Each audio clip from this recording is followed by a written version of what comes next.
আজ পশ্চিমবঙ্গ রাজ্য সরকারি কর্মচারীদের ডিএ মামলা শুনানি ছিল সুপ্রিম কোর্টে।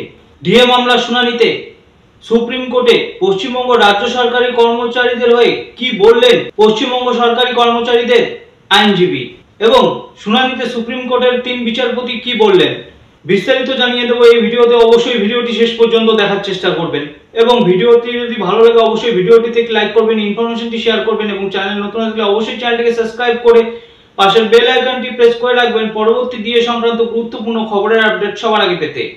আজ সুপ্রিম কোর্টে উঠেছিল পশ্চিমবঙ্গ রাজ্য সরকারি কর্মচারীদের দীর্ঘ প্রতীক্ষিত ডিএ মামলা, কিন্তু সুপ্রিম কোর্টে ফের পিছিয়ে গেল ডিএ মামলা।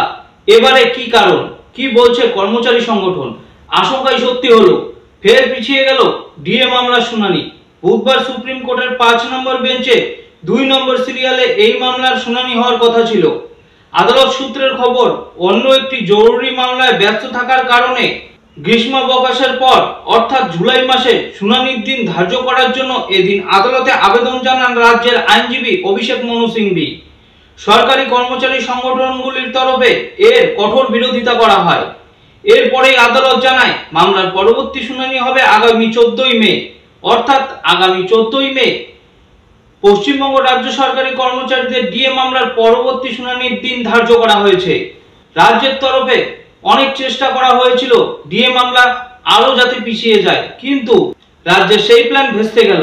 সুপ্রিম কোর্টের বিচারপতিরা জানিয়ে দিলেন আগামী 14ই মে ডিএ মামলার চূড়ান্ত শুনানি হবে। রাজ্য মামলা পিছিয়ে দেওয়ার চেষ্টা করছে বলে মঙ্গলবারে অভিযোগ করেছিলেন সরকারি কর্মচারী পরিষদের রাজ্য সভাপতি দেবাশিস শীল।